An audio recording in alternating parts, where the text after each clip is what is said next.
Hi, I'm Lindsay Chisholm-McCarter, and I'll be your moderator for today's virtual debate. There are three Republican candidates running in the primary election for the United States Senate seat in New Mexico. Two of the candidates are joining us today to participate in a virtual debate. Candidate Mark Ronchetti did not respond to our invitation to participate. However, Gavin Clarkson and Elisa Martinez are with us in this virtual format.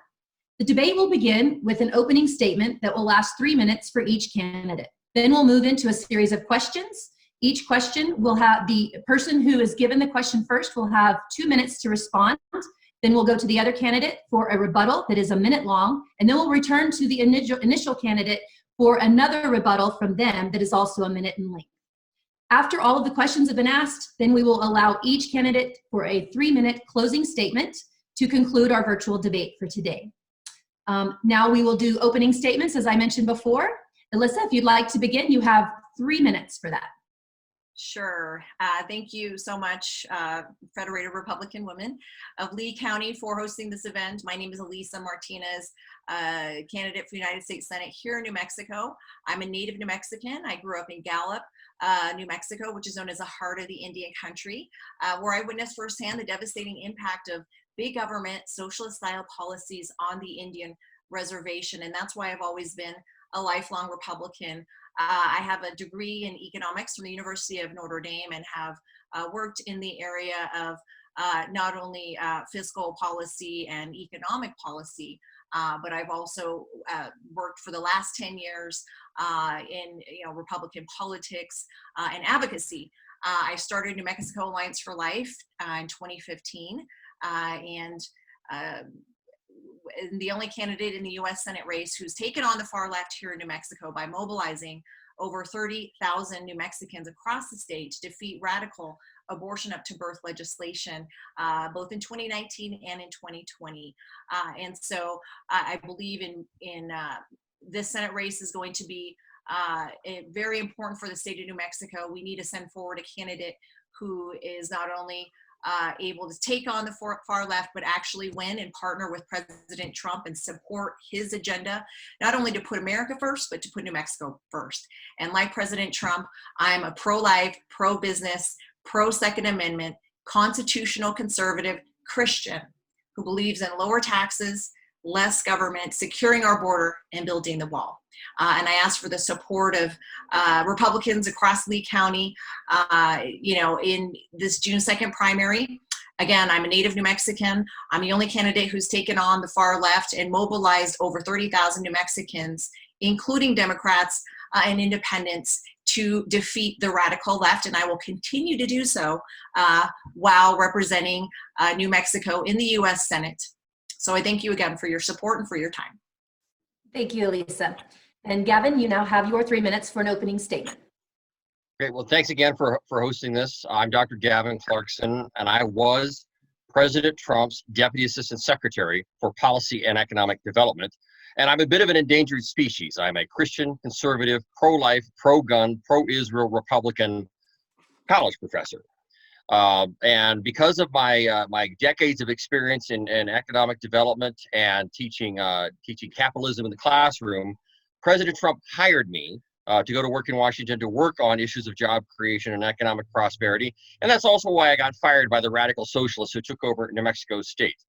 But I am the only battle-tested swamp warrior in the race. Not only did I serve President Trump and beat back the radical left in D.C., but back in 2018, when Maggie Oliver, the Secretary of State, tried to rig elections with straight party voting, I beat back the radical left here in New Mexico because voter integrity and combating voter fraud are critically important issues to me as well. But the number one issue that is going to be facing New Mexicans in this election is the coronavirus. That's going to be dominating everything because it is absolutely clear that communist China is responsible. And I've been a Cold War, I'm second generation Navy veteran. Unlike Elizabeth Warren, I actually am an enrolled tribal member. My father was the first American Indian to fly a jet. And my parents actually met when they were spies in Paris. My father was the senior nuclear targeting strategist at NATO. And my mom was a DIA analyst. And she had already identified China as a long-term strategic threat all the way back in 1962. And she was writing a brief on the Chinese nuclear capability, and my father was a subject matter expert. And so, it's true, my parents met when they were spies in Paris, although their first date was a discussion of centrifuges and uranium hexafluoride, which some people says explains a lot about my childhood, because I learned about strategic deterrence at the family dinner table. And that is what is going to happen when we deal with communist China going forward. And this president has been exactly on point. I stood with this president. In fact, I'm the only candidate you could go back and look at and find out that they were supporting the president years ago. I supported the president's trade policies vis-a-vis China in 2018. I supported the deregulation agenda for this president that is going to be critically necessary to create jobs in New Mexico. We actually have a policy called Frack China, which we'll talk about here later. But the number one issue for me in New Mexico is going to be job creation. And I'm the only candidate with an actual plan that will bring economic investment to create jobs in New Mexico. I'm also the only candidate that actually has a demonstrable Second Amendment record. I've been endorsed by Gun Owners of America. And I also ran a Christian Crisis Pregnancy Center when I was in grad school up in Boston, which is a very hostile place to be pro-life. So I'm Dr. Gavin Clarkson, and I'm asking for the vote of every single Republican in Lee County. Thank you both. Now we'll jump into our questions. And again, Elisa, we'll start with you with question number 1.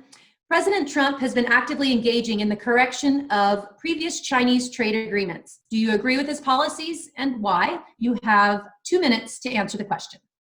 Well, I think now more than ever we can see this play out on the world stage. The Chinese government operates in a very bad faith way with the world, and as far as global partnerships for trade, we are not operating in a free market system against China.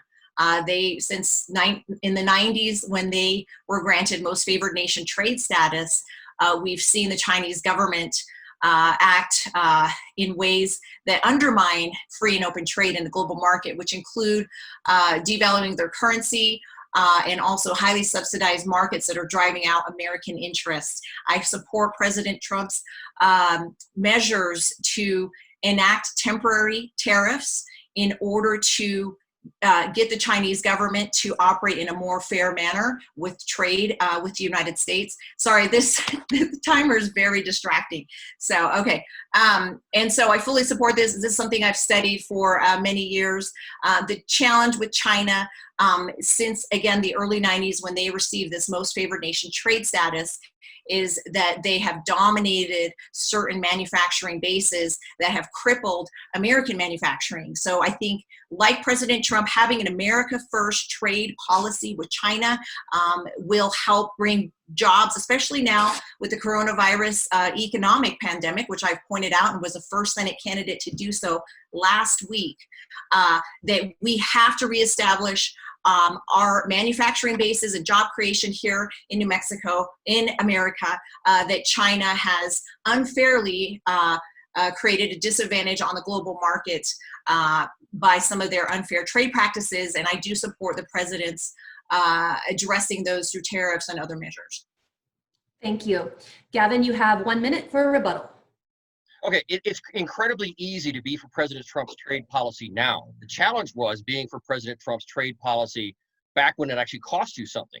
So I'm on record supporting the president's policies on trade all the way back in 2018 when I was a voice in the wilderness here in New Mexico.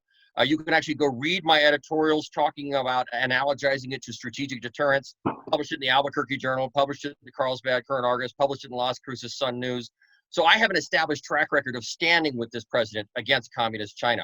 But obviously the coronavirus has created massive devastation, and communist China's negligence is singularly responsible. So I announced my proposed policy called Frack China. The first step is to extract $1.1 trillion from communist China's balance sheet. Step 2, which the Washington Examiner published a second editorial just this week, internationalizes this process. But also, I was part of President Trump's team at Department of Interior that released the list of critical minerals. We need to end our reliance on China and focus on what we can get out of the ground in New Mexico. Elisa, you have opportunity for rebuttal as well. 1 minute. Well, regardless of whether or not you support President Trump's policies on record or not, I think it's clear that China demonstrated themselves to be a bad faith partner in trade, and not only in trade, but in transparency. And also, I would challenge some of our liberal friends on the other side in the area of human rights abuses that are being perpetrated against their own people. We simply cannot trust China, and I fully support additional measures that are being taken right now in both the Senate and the House by Senator Josh Hawley and Representative Dan Crenshaw to hold China accountable and to suspend the inability of American citizens to sue and bring legal action against China in this coronavirus outbreak, and hold them account for their actions and covering up. I think it's interesting that in the area of Wuhan during this coronavirus outbreak, the Chinese were not able to travel throughout China, but they were traveling. There was travel that was allowed outside of China, which is what perpetuated the spread of the virus worldwide. Thank you, Elisa. Gavin, will direct number 2 to you. With the COVID virus and other factors affecting jobs, what industries would you look to as being job creators for New Mexico, and why? Well, that's a great question. As I mentioned, I was part of President Trump's beachhead team in 2017. And one of the first things we did was we analyzed what are called critical minerals, or minerals where they are necessary for the national security and the economic prosperity of the United States. And we developed a list of 35 critical minerals that we published. And many of those we're entirely 100% dependent on China for. So one of the things that we did was we looked at where those minerals are available domestically. And as I published in an editorial a couple years ago, at least 30, and maybe even 31 or 32 of the 35 critical minerals that we get from China exist in harvestable quantities here in New Mexico. So one of the first things I would do is roll back some of the environmental restrictions and regulations, because 2/3 of New Mexico is federal land, and many of these minerals exist on federal land. And we need to be able to revitalize our mining industry to be able to go and create good jobs all throughout New Mexico, particularly in rural New Mexico. But we also need to focus on rolling back the regulations and revitalizing the oil and gas industry. I just published a video editorial talking about the super contango that caused oil prices to trade in negative territory. And that's actually the fault of Ben Ray Lujan in some regards, because if you notice when they were doing the CARES Act funding, Ben Ray Lujan and Nancy Pelosi wouldn't allow the federal government to repurchase oil or purchase oil to fill the Strategic Petroleum Reserve. And so that cost the taxpayer money because there was an opportunity to buy the oil. It also cost the oil and gas workers, and it's costing the company. We're going to have several bankruptcies, unfortunately, in the oil patch. So we need to revitalize our economic opportunities in the oil patch, in the mining industry, but also in our coal industry. And I supervise the only healthy forest in New Mexico. And so we used to have a vibrant timber industry. We need to bring that back as well, because the only reason we're out of water in New Mexico is not because of climate change, because of bad forest management, because every single one of those adult trees drinks 100 gallons of water and aspirates it into the atmosphere, and that's got to end. Thank you, Gavin. Elisa, you have 1 minute. Well, I think, most importantly, we have to look at, again, developing our natural resources. New Mexico has as much, if not more natural resources than Arizona. The number one natural resource being oil and gas industry. I believe that in order to revitalize the economy after the coronavirus outbreak, we have to look at an aggressive plan to deregulate some of the restrictions on our oil and gas industry. But in addition to that, we have to develop other ways to diversify the economy here in New Mexico and leverage some of our human capital in the areas of the national labs and developing forward-thinking industries like the tech industry and attracting those types of jobs here, establishing partnerships with some of our local universities so that our youth do not have to leave and we don't see this exodus of our talent in millennials and young professionals. So I'm interested in an all-above approach for the revitalization of our economic outlook, and I fully support President Trump's lowering of the corporate tax rate, which had resulted in the record low unemployment rates that we saw and the growth in our economy. And I think that's going to be critical moving forward. Thank you. Gavin, you have 1 minute. Well, I actually supervised a multi-billion-dollar oil, gas, coal, mining, and timber portfolio for President Trump when I served in the administration. So I'm the only candidate in the race with any oil and gas experience, but I'm also the only candidate with a specific plan to bring private investment activity to New Mexico.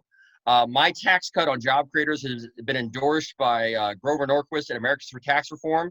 It's been endorsed by the then Deputy Secretary of Energy, now Secretary of Energy in the Trump administration, Dan Brulette. And it's also been endorsed by every single tribal leader in New Mexico. And I'm the only candidate that's actually created jobs in the private sector in New Mexico. I've been doing economic development here for 20 years. I'm also the only person who teaches vocational education because we need to have an emphasis on the skilled trades because every economy needs people who can build and fix and make and raise and grow things. And so these are the things that are going to bring New Mexico back. It's not going to be big government. It's not going to be more federal dollars. Is going to be getting government out of the way, creating freedom and prosperity for our small businesses. Those are the engines of job creation, and that's what New Mexico needs. Thank you. Elisa, our next question will begin to you. What is your policy specifically on immigration and not border security? I'm sorry, and? Not focusing on border security, but your stance on policy regarding immigration. Well, I mean, I think you can't talk about immigration without border security. So first and foremost, we need to make sure that we support, every measure to secure the border. But as far as the broken immigration system, I believe that we need to look at, first and foremost, individuals who have committed crimes. Over 100,000 illegal immigrants have committed a crime in the last reporting period, according to the White House. 35,000 of those crimes were sex crimes and 4,000 homicides. So we need to look first and foremost at that aspect of the issue. As far as the requirements for immigration, I mean, one of the challenges that, almost every other country, developing country in the world has very stringent immigration plans and requirements such as a job security, record of a job, a certain amount of money in the bank account. And I support President Trump's revisitation of our immigration policies in order to ensure that we are getting the brightest and the best members that can contribute to society. And so that is my position. Thank you. Thank you very much. Gavin, you have a minute for your response. Okay, immigration is one of the things that is a major component of my campaign and has been from the beginning. My wife is a legal immigrant who followed the rules to become a U.S. citizen. And obviously, I've been strong on the border. You can go to my Facebook page and look at all my border reporting. I've actually had illegal immigrants surrender to me because Border Patrol was busy apprehending a different group of illegal aliens. But I actually have a comprehensive immigration proposal, again, because I do actually have a law degree and I actually teach immigration law in my corporate law class. First thing we got to do is we got to end the notion of birthright citizenship. That is a false interpretation of the 14th Amendment. The children of illegal aliens are not U.S. citizens. We need to end chain migration. You should only be able to sponsor your minor children and your spouse. It shouldn't be uncles, aunts, and everybody else. We must end the asylum fraud that is being used to break our system. And I also want to point out that immigration for me is personal. My Navy career was ended by a head-on collision with a drunk driving illegal alien. My business partner, former Navy SEAL, the child of immigrants, his younger brother was killed by an illegal alien who'd been deported 4 times. So nobody is to the right of me on immigration, and I actually have specific proposals to fix the broken immigration system. Thank you. Elisa, you have a minute as well. Well, there already is a specific proposal that you can easily grab from President Trump. It's called a merit-based immigration system, which again, I support. And I think that, many of these issues are starting to spill out into the streets of New Mexico and across our country with the escalated crime and cartel and human trafficking activity. And I believe in addressing these issues, it is actually a public safety concern that, as Republicans and conservatives, we need to be able to articulate in a winsome way without playing into the traditional identity politics. Thank you.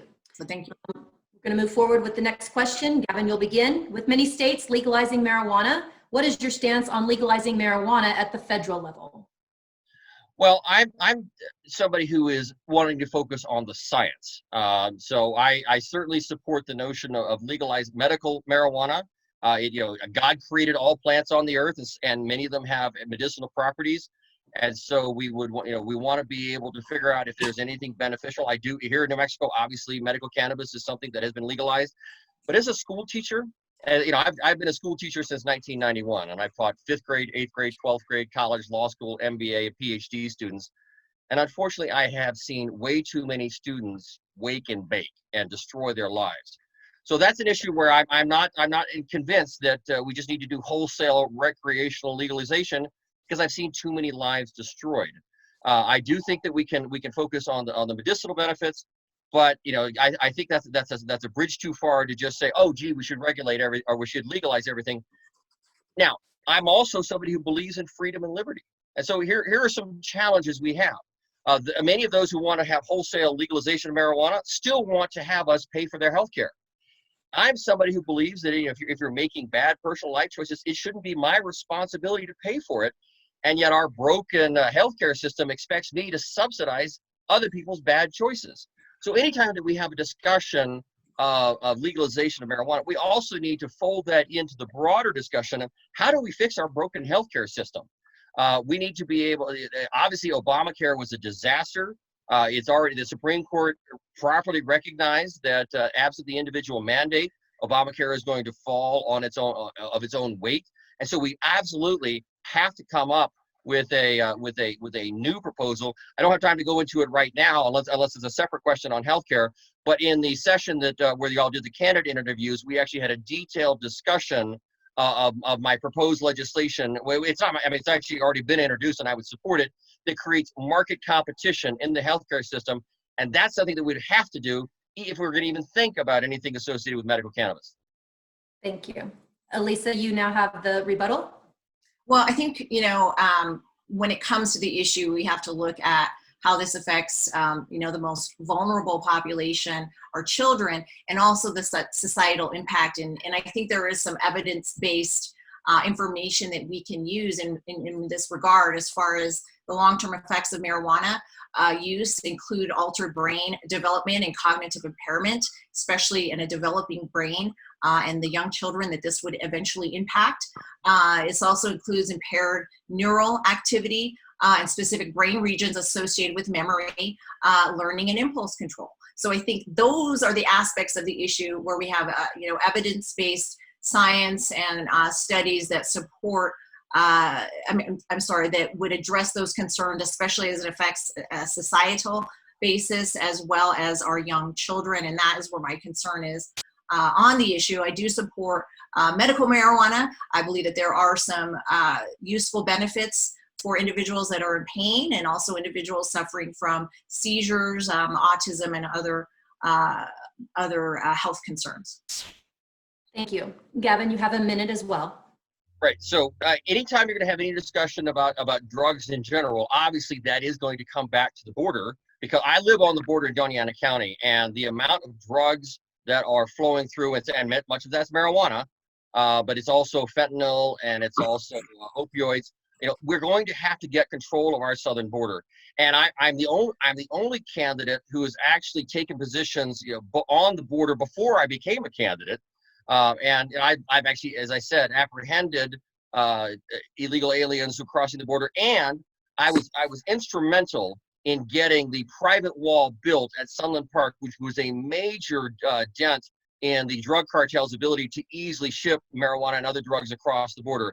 But I do want to go back to the healthcare issue, because the Patient Option Act is a good example of things that we're going to have to do. If we're going to have any discussion about legalization of anything that leads to potentially bad health outcomes, we've got to have a better healthcare system. And so healthcare reform is definitely something that I'm very focused on in this campaign as well. All right, great. Elisa, we have one for you to begin, or are you good? Yeah, I got a few minutes, so. Okay, we'll try to get this one more in. Okay. Climate change continues to be an ongoing topic of discussion. What are your views on climate change, and what kind of policies would you view as being beneficial for New Mexico? Well, I think we all have a moral obligation to be good stewards of the environment. When I was at the University of Notre Dame, my first major was environmental science and engineering. But at the same time, I don't believe that we need to take an all or nothing approach. And I would not support any type of legislation that has to do with what we know as the Green New Deal and climate alarmism, which says that there's going to be irreversible damage to the climate in the next 12 years that cannot sustain itself. But that being said, I do not believe that we should have these government mandates like in the Green New Deal, which is picking winners and losers, and ultimately will fundamentally transform our nation. And I believe is being used as a vehicle to usher in socialism into the United States, which I will always fight and have vowed to fight socialism, especially from my experience on the Native American reservations, witnessing the devastation, destruction, and despair that this would create. In fact, the package of the Green New Deal is about a $97 trillion package that is also in of itself unsustainable. But I do believe that there are measures that we can take personally to address environmental impact, which I take personally to address my own impact. And I think that should be the first approach of government, is to allow this to the individuals. But we can continue to find free market solutions to address the concerns that people have about the environment, and look at other ways to explore alternative energy sources through the free market. Thank you. Gavin, you have 1 minute. I believe that the climate change agenda and the radical environmentalists have been used to destroy New Mexico's economy. And as the next United States Senator from New Mexico, I will fight tooth and nail to roll back those outdated and arcane regulations. I care more about human beings than I do about spotted owls. And so the Green New Deal and the legislative agenda that they put forward is really about the massive wealth transfer from the United States to the foreign countries. I fully supported the president exiting the Paris Climate Accords. I fully supported the deregulation agenda. When I served President Trump in the Department of Interior, for every one environmental regulation we put forward, we rolled back 22. And we need to continue to roll back those job-killing environmental regulations. And that's what's going to be necessary for New Mexico's economic recovery. So I'm pro oil and gas, I am pro coal, I am pro mining, I am pro timber. I support the extractive industries because mining jobs and oil patch jobs are good jobs. They also need folks in the skilled trade. We don't need any more poets. We need more plumbers, we need more electricians, we need people that can work in those industries, because that's what's going to bring back New Mexico's job and its economic prosperity. Thank you, Gavin. Elisa, you have another minute. Well, again, I think this is a really important issue for New Mexico and New Mexicans, being that oil and gas is our #1 revenue producing industry. In fact, I was in Santa Fe and worked alongside many of our legislatures to fight the Energy Transition Act. And one of the issues that I brought to light is what is the environmental impact, the footprint, the carbon footprint here in New Mexico. What's interesting is I've talked to folks both in San Juan and down in southeast New Mexico. And for example, in Farmington, which has a coal-fired plant there, several of them, generating stations where, these are some of the cleanest energies that we have seen as of late in the coal industry. But they are having to close down. People are losing their jobs, and consequently, Farmington has had one of the cleanest air. Has been found having some of the cleanest air in the country. And so I do question some of the science there as well that is being used to penalize these industries without having any sort of realistic plan to transfer our energy use. All right, Gavin, how does the federal government recover its budget from the billions of dollars being handed out to assist states in the COVID-19 pandemic? Well, as Ronald Reagan said, the reason that we're broke as a nation is not because we tax too little, but it's because we spend too much. And the damage to the Chinese, the damage caused by communist China's negligence is massive. Now, step one of my frat China policy will actually reimburse the American taxpayer to the tune of $1.1 trillion. I published it in the Washington Examiner. You can see it on my Facebook page. Basically, China holds $1.1 trillion of U.S. Treasury bonds. And under the Emergency Act the president signed in March, we have the ability to go in, because they're not held in paper form in Beijing. They're held electronically here in the United States. And as many of the viewers will know, I am a former finance professor. But basically, the president's emergency powers include the ability to direct Secretary Mnuchin to go seize that $1.1 trillion and liquidate it.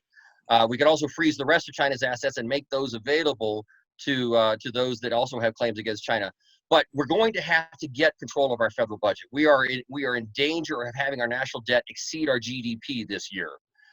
So I am somebody I'm the only Senate candidate who's not running as a big government candidate.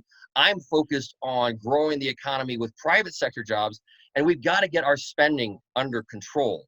So in that sense, I support the plans that put forward by Senator Rand Paul to reduce our budget. But I'm also willing to say that I support the Convention of States, because we need to have a balanced budget amendment. Every single family in New Mexico has to live within its means. And we can't just keep printing money as a family. Why do we allow the government to just print more money and then spend more money, which mortgages our grandchildren's future?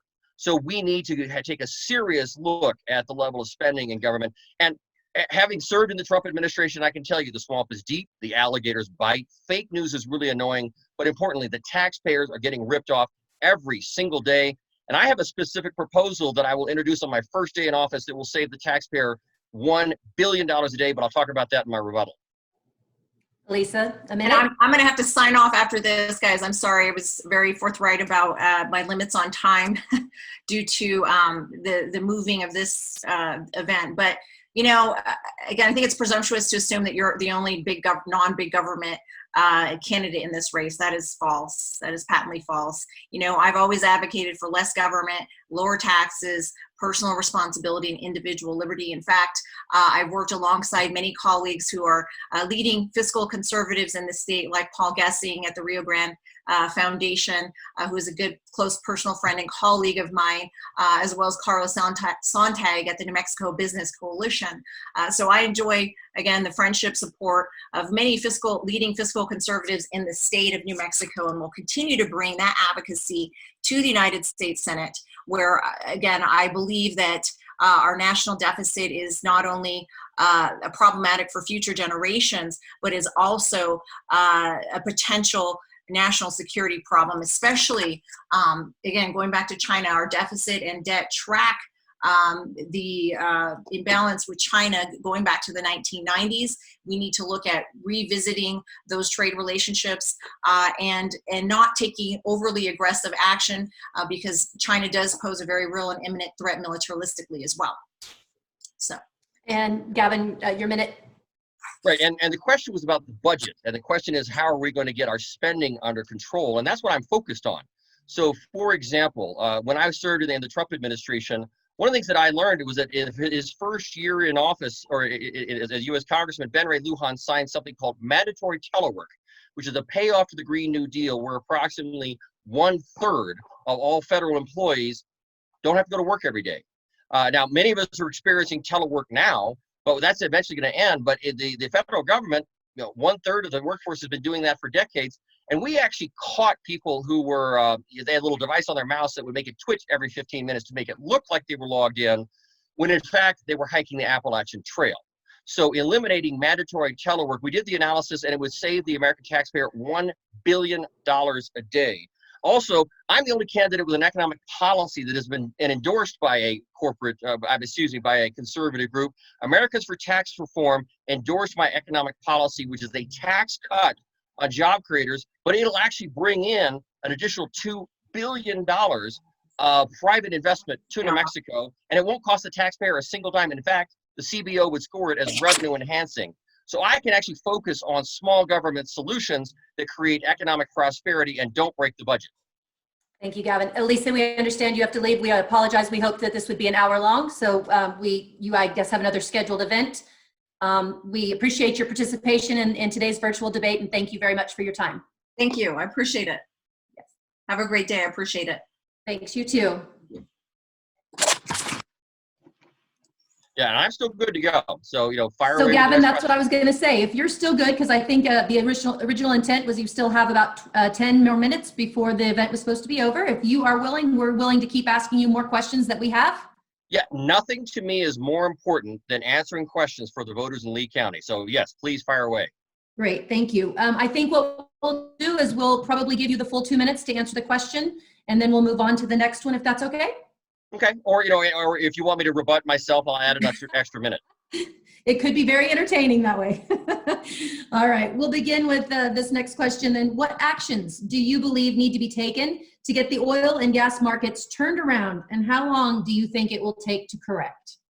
Well, number one, right now, today, Congress should authorize the purchase of oil to refill and top off the Strategic Petroleum Reserve. Part of the reason we had the super contango problem, as I mentioned earlier, was because Ben Ray Lujan and the knuckleheads that support the Green New Deal would not allow any of this federal rescue money to fill up the Strategic Petroleum Reserve. And that's 93 million barrels. If I recall correctly, the entire storage capacity of the Cushing facility where West Texas Intermediate goes to, and that's all the oil produced in New Mexico is considered, is treated as West Texas Intermediate. It goes through those pipelines to Cushing. I think it's only about 70 million barrels. So there's actually more extra capacity in the Strategic Petroleum Reserve than there is, available. And there's a real concern that Cushing's going to be full by July. So absolutely today we should start purchasing surplus oil and put it in the Strategic Petroleum Reserve. Because right now, if oil is cheap, that's a good deal for the taxpayer, but it will also help support our struggling oil and gas companies because they're in a world of hurt. There was a market analysis that said that if oil is at $20 a barrel, there's going to be about 580 bankruptcies in the exploration production environment. At $10 a barrel, it's going to be 1,100 bankruptcies. So we absolutely, the government purchases oil in the Strategic Petroleum Reserve. That will help prop up prices. It won't be a long-term fix, but again, we hope the coronavirus is not a long-term problem. But we go back to the agenda that we had when I joined the Trump administration is deregulation. The federal government is the problem. The radical environmentalists have been using these outdated and these arcane laws to destroy our extractive industry. So, and it's not just the oil and gas industry, which is obviously critically important there in Lee County, but it also, they've decimated our coal industry, they've decimated the timber industry, and we've got to be able to start doing mining, and there's mining in southeast New Mexico as well. So those are all. So the deregulation agenda is the longer term focus, and that means either repealing or revising existing statutes for the benefit of the oil and gas industry, for the benefit of the mining industry, because that's what's going to take for New Mexico to finally realize its full potential as a state. Great, thank you. Our next question, and I believe you actually touched on this pretty well in your opening, but we'll let you elaborate. When did you become a Trump supporter and why? All right, well, I saw the president go down the golden escalator, and when he talked about build the wall, I said, that's a policy that we need to get behind, because I've lived in a border state most of my life. Here in Doña Ana County, I can be at the border. In fact, we're going to visit the border tonight. We're going to shoot some videos down there because I actually helped catalyze the construction of the private border wall. So when the president said build the wall, I said, yes, sir. That's a policy we can all get behind, because if you don't have a border, you don't have a country. So if you go back and look at what I was writing back in 2016, you can see that I was supporting this president. And I wasn't running for office. It was even before I had interviewed for my first job in the Trump administration. I lauded the president's his campaign rhetoric in terms of focusing on rural economic development, getting government out of the way, deregulation. The government, the federal government, depresses New Mexico's economy because 2/3 of New Mexico is federal land, and so we have got to get to a point where business in New Mexico can thrive rather than be strangled by regulation, and that's core element of this president's agenda. I'll give you a perfect example. When the CDC and the FDA totally botched the rollout of coronavirus testing, it took 5 to 7 days to get results. It didn't work, and they had a monopoly on testing. Well, the president said, get rid of that monopoly, deregulate it, allow private industry to come to our rescue. And that allowed us to now where we have a private industry created test. Some of them, they can give you results in 15 minutes, as opposed to 5 to 7 days. And those tests are accurate. So that deregulation agenda is something I latched onto immediately with President Trump. I supported him in 2016. I joined the administration in 2017. I was part of the beachhead team. And one of the things that I will do to support this president is critically important. Another thing is really important. This president was brilliant, is his focus on the federal judiciary. This president will be in office hopefully 8 years. And hopefully this next year, this president is going to get a one and maybe two Supreme Court justices. If you think the Kavanaugh fight was nasty, wait until it comes time for this president to nominate Amy Coney Barrett to replace Ruth Bader Ginsburg. Gavin, we're going to have to stop you on that one. We're going long. I have one more question for you. Absolutely. All right. What is your plan to win over moderate Democrats and independents, who, as we know, will be one of the keys to helping win this race? Well, I was the party's last-minute replacement in 2018 to be Secretary of State. And so I've actually campaigned statewide. I got more than 250,000 New Mexicans to vote for me, basically with a 2-month campaign on a shoestring budget. And during that time, I actually got 25% of the tribal vote. No Republican ever done better than 10%. And so if I can just split the tribal vote 50-50, and again, I've been doing tribal economic development in New Mexico for 20 years. If I can just split the tribal vote 50-50, that's an 8-point swing in the general election. And that will also help President Trump pick up New Mexico's 5 extra electoral votes. But also, because I have been endorsed by Gun Owners of America, there's a lot of folks with a D after their name that believe in the Second Amendment and they believe in the sanctity of life. And I ran a Christian crisis pregnancy center when I was in grad school. And when I was there, one of the programs that I ran and managed, 973 babies were saved because we empowered their mothers to make the choice for life, regardless of personal, family, or financial circumstances. And so there's a large number of people with the D after their name that are devout Christians, whether Catholic or evangelical, and also including the tribal areas. They are pro-life. So there are pro-life voters with D's after their name that I'm going to be able to reach out to, because Ben Ray supports abortion up until the day of birth. He supports gun confiscation. And then you've got all the people in New Mexico who need a job. And I'm the only candidate from either party that has actual plans that will actually create jobs. And by the way, I need to be very clear. Government doesn't create jobs. Getting government out of the way is what allows private industry to create jobs. But I'm the only one with a track record of having created jobs in New Mexico, having met a payroll in New Mexico in the private sector. And so that focus on jobs. And then you look at the position I'm taking on China. I think every person in New Mexico knows that China is to blame. And so my frack China strategy starts out with tagging China for 1.1 trillion, internationalizing the effort to use our NATO allies to do the same. But then it's going to repatriate our manufacturing base and focus on critical minerals here in New Mexico. And then we got to restructure our higher education to have a greater emphasis on the skilled trades. And I think that's something that most New Mexicans can get behind, regardless of party. So I'll end with my vision on that question. Imagine a New Mexico where we raise up our kids and we send them off to school, and it does not have to be college, because half of what we teach in college is totally useless. Imagine that hopefully a lot of them get a skilled trade, but then they come back. They come back to New Mexico. They get a good paying job here in New Mexico. They raise their families here, and we get to watch our grandbabies rodeo and do Little League on the weekends. That is a vision that I think all New Mexicans can get behind, regardless of party. And that's why I can win the independents and the moderate Democrats in November to be your next United States Senator. And that's why I'm asking for your vote in the June primary. And so are we going to take that as your closing, Gavin? We can do that as a closing. I'm happy to give you happy to run through and summarize what we've done. If you want me to do a separate closing, I'm happy to, because I personally think that was a great way to end it. Right. I think it was a great way to end it. If you're happy, I think that was an excellent way to summarize and recap. If you're good, we're good. Okay. All right. Well, hey, I really appreciate y'all doing this, and thanks so much. We appreciate y'all trying to get the word out. That there's a strong difference between the candidates. I'm the only battle-tested swamp warrior who's actually served President Trump, who's been with President Trump long before I was a candidate. And I'm the only one with an actual plan to bring economic prosperity to New Mexico. And that's going to be critically important to the folks there in Lee County. So thank you so much for putting this together. Well, Gavin, thank you. And the Lee County Republican women, thank you, as well as Elisa, for joining us today and being part of this virtual debate. We know that it was very beneficial to the people who will be allowed to watch this over the coming weeks and leading up to the primary in June. And not only do we want to thank the candidates for taking the time to educate us today, but we also want to encourage everyone watching this to make sure that you go out and vote on that primary election, whether it's the day of or depending on what the situation is. Research, make sure that you get your vote counted one way or another for this election. And it's so very important, maybe now more than ever.